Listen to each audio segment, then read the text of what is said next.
Father, Father, we don't need to escalate. You see, war is not the answer, for only love can conquer hate. You know we've got to find a way, yeah, to bring some love in here today. Oh, picket lines and picket signs don't punish me with brutality. Talk to me just so you can see what's going on. What's going on? What's going on? What's going on?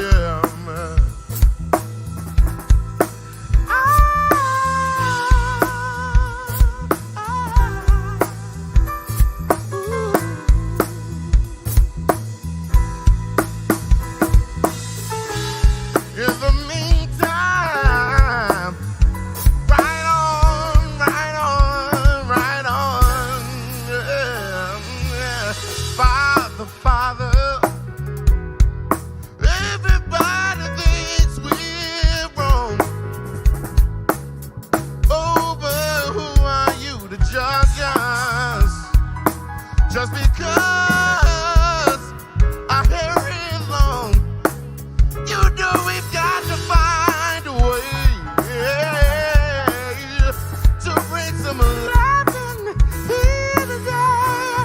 Oh, picket lines and picket signs don't punish me with brutality. Talk to me just so you can see what's going on. What's going on? What's going on? What's going on?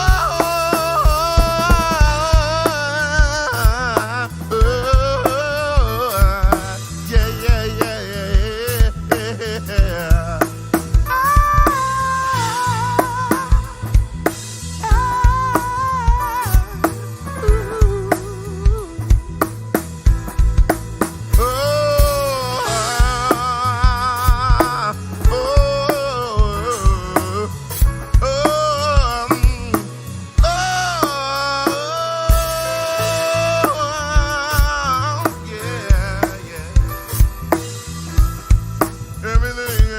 Everything gonna be alright.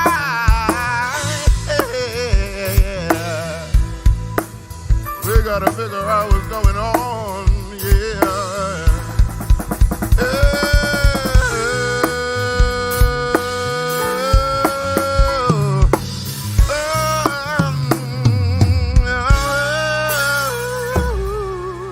What's going on?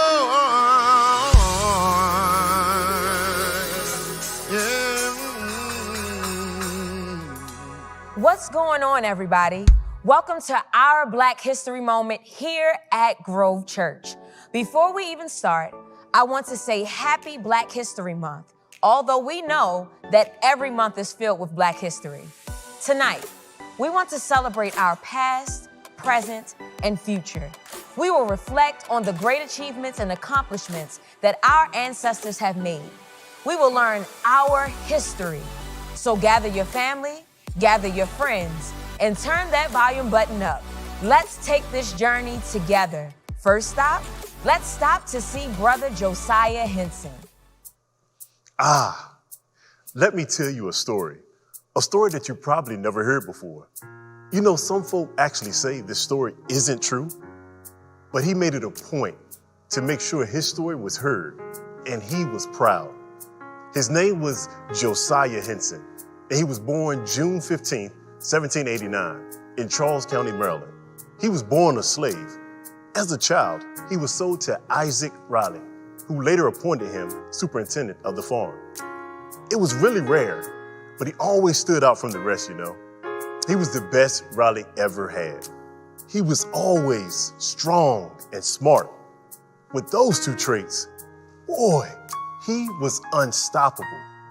He was loyal for years and had been planning that one day he was gonna be free. So he talked to Master Raleigh and they discussed buying his freedom. Yeah, he was gonna be free. But that low-down, dirty, rotten scoundrel tricked him and ended up selling him down south instead.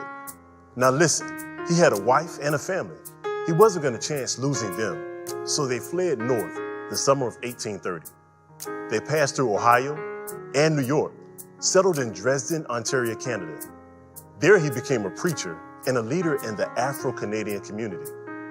There in Canada, he helped to establish a place for refugees from slavery to be educated, employed, and learn vocational skills. One day, he decided that if he could be free himself, shoot, why not help others? Now, I know you heard about that bad woman. She was strong. Ooh-wee. She ain't have no fear in her heart. Yeah, I'm talking about the great Harriet Tubman. Yep, she freed slaves, but so did he.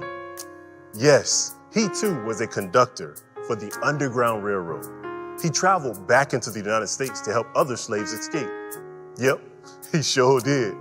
Then he took it a step further. He learned how to read and write.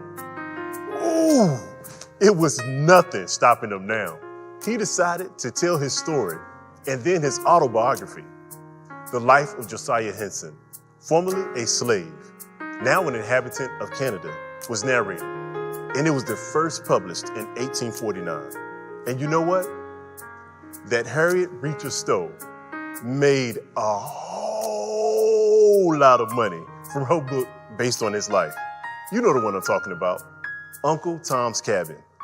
Yeah, that was him. She wrote that book after she read his book. Yes, Josiah Henson was the man. Even dignitaries sought after him. President Rutherford B. Hayes entertained him at the White House, and Queen Victoria invited him to Windsor Castle in England. Did you know that he won a medal at the first World's Fair in London for his high-quality lumber? Wow, what a wonderful man. I hate to be the man to say that I told you, but I told you. That's history. Black history. Our history. Wow, indeed. What an amazing man. If you haven't had a chance to read his story thoroughly, I charge you to do so. Let's continue to learn our history. Next stop, let's head to Kentucky, Montgomery County to be exact. Y'all smell that? Hey, I's in town, honey. It's me, Nancy Green, better known as Aunt Jemima. Yes, I was born a slave in Montgomery County, Kentucky in 1834. I've been a nanny, a cook, a housekeeper, a missionary, and an activist. But Aunt Jemima, that's who I'm known for best. Well, how did I become Aunt Jemima? Some say the owners of the Davis Milling Company needed a model to help sell their brand. So the family I work for suggested me. Others say that when the owners found out that I used their product, their pancake flour, to make my deliciously famous flapjacks, they came after me to help them sell their product. Yes, you got it. If it wasn't for me, it wouldn't have been. They were having such a hard time selling their pancake flour until I became their first model. And where did they get that name from? An old minstrel song called Old Aunt Jemima. So where did it all start? It was back in 1893 at the World Exposition in Chicago. That's where I brought Aunt Jemima to life. I would be at the fair, cooking up my pancakes, singing old songs and telling stories. And the people loved it so much that on the first night, the company took 1,000 orders. Yes, I was a hit, they said. So much so that the company gave me a lifetime contract to be their Aunt Jemima. I traveled all over the country doing promotional shows. That fame helped me in my missionary work at the Olivet Baptist Church. You know, Olivet was the oldest African American church in Chicago. There, I helped to fight against poverty, and I helped fight for the rights of people in Chicago. And now, after making a fortune off the sweat from my brow and all of the Aunt Jemimas that came after me, the company is changing the name. Aunt Jemima pancake mix and syrup is gone. Sad, I tell you. Just sad.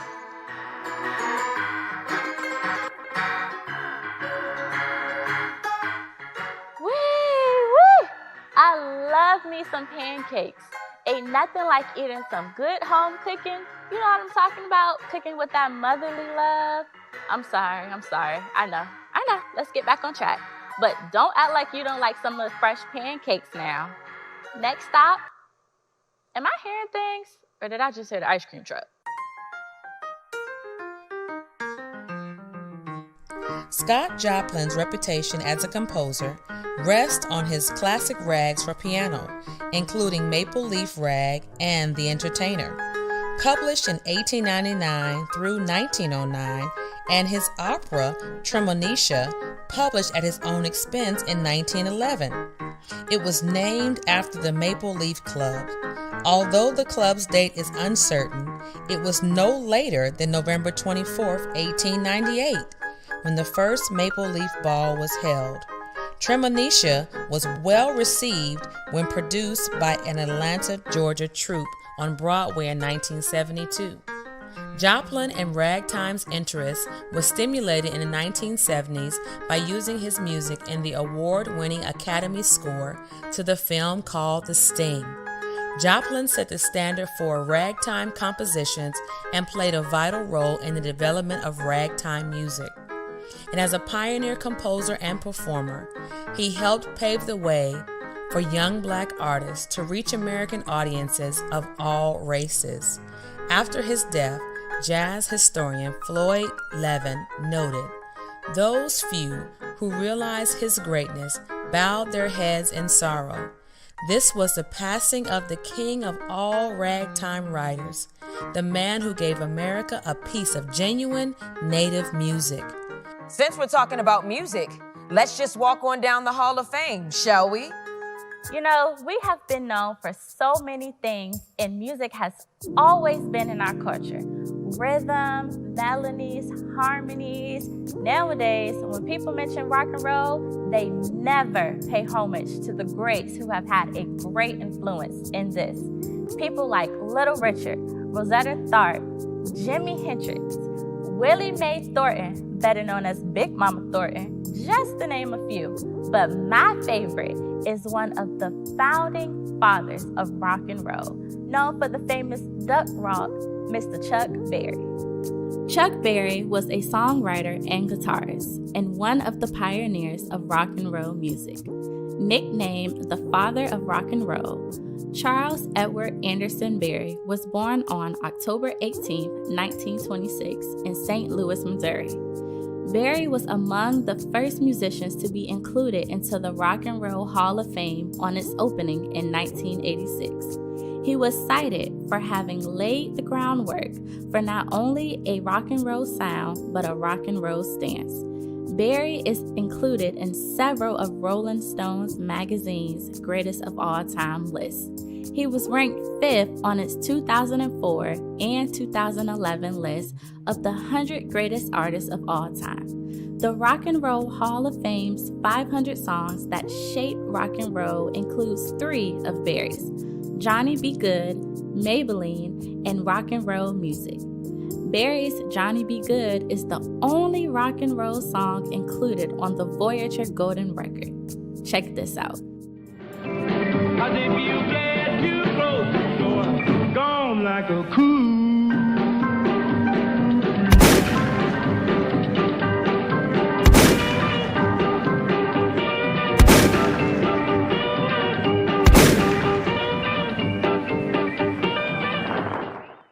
Barry continued to play 70 to 100 one-nighters per year in the 1980s, still traveling solo and requiring a local band to back him at each stop. Barry announced on his 90th birthday that his first new studio album since Rocket in 1979, entitled Chuck, would be released in 2017. His first new record in 38 years, it includes his children, Charles Berry Jr. and Ingrid on guitar and harmonica, with songs covering the spectrum from hard-driven rockers to soulful, thought-provoking time capsule of a life's work, and dedicated to his beloved wife of 68 years, Toddy, a pioneer of rock and roll. Barry was a significant influence on the development of both the music and the attitude associated with the rock music lifestyle. His music continues to inspire young and old musicians. His legacy will always live on.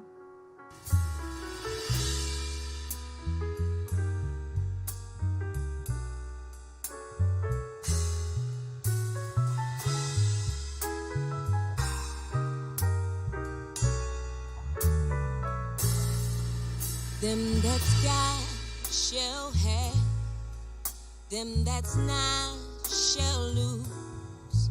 So the Bible said, and it still is news. Mama may have, Papa may have, but God bless the child that's got his own. That's got his own.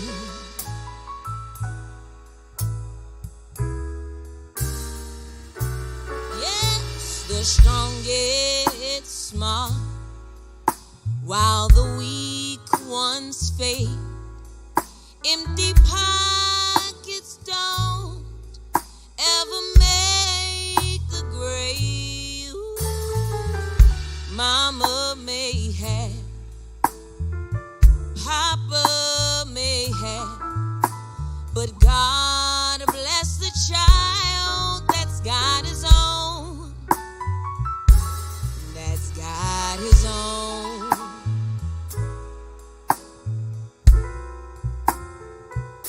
Oh, money, you got lots of friends. They're crowding around the door. But when you're gone and spending ends, they don't come no more. Ooh, rich relations give crust bread and such. You can help yourself, but don't take too much. Mama may have, and Papa may have, but God bless the child that's got his own. Ooh, oh, that's got his own.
rich relations give crust, bread, and such.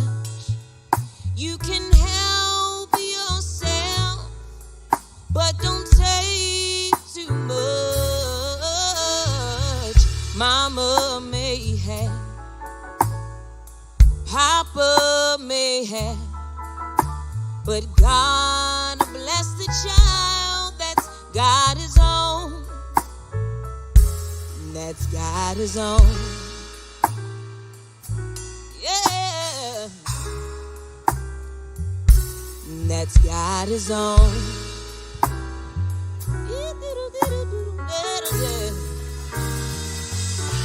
That's got his own.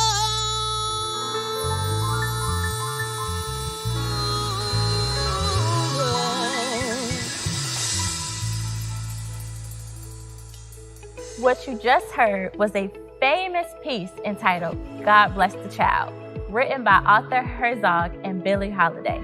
Truly, we have come a mighty long way. The labor, the hurt, the tears, the sweat, but most importantly, the triumphs. With God's grace and mercy, He has given us the strength to persevere. Next stop, St. Louis, Missouri. Her words, her wisdom have guided the hearts of us all for years with poems like Still I Rise and I Know Why the Caged Bird Sings, or Phenomenal Woman, to name a few. But did you know that at the age of 8, Marguerite Johnson, better known as Maya Angelou, silenced herself for 5 years? She believed that she killed her mom's boyfriend by telling her father that he raped her. So she decided not to talk again. It took a toll on her, a 5-year toll. Although Angelou was close to her family, Bertha Flowers, a local teacher, helped her regain her voice. It was through Flowers that Maya developed her love of poetry. Miss Flowers left a profound impression on young Maya, charmed by the teacher's style and unusual refined grace. As years went by, Maya Angelou became a singer, dancer, actress, author, and civil rights activist. Yes, Maya Angelou was a calypso singer. In 1957, she released the album Miss Calypso. Maya performed in clubs in the San Francisco area under her birth name, Marguerite Johnson, and sometimes under the name Rita. She won 3 Grammys for Best Spoken Word albums and was nominated for a Tony Award in 1973. By the age of 16, she was the first African American and the first female streetcar conductor in San Francisco. She was the second poet in history to recite work at a presidential inauguration. Maya Angelou's legacy continues to impact us all from day to day, helping us to remember it is not harmful to speak the truth, but is indeed detrimental to suppress it. Use your words. Let your voice live. When it looked like the sun wasn't gonna shine anymore, God put a rainbow in the clouds. Imagine. Well, family, we have come to the last stop in this moment, but never in the last stop in our journey. Now, it would not behoove us to talk about our history and not mention those in our local area here in the 757 who are making history. Some names like Costella Williams, Angelia Williams-Graves, Michael Massey, Michael Moore, Cardell Patillo Jr., Carl W. Haywood, to name a few. And last but certainly not least, our very own, our shepherd here at Grove Church, Dr. Melvin O. Mariner. For we know that history continues to grow daily. Let's not take for granted the foundation that has been planted, rooted, and grounded for us. Let's honor the past, embrace our present, and continue to build our future. This is our Black History Moment.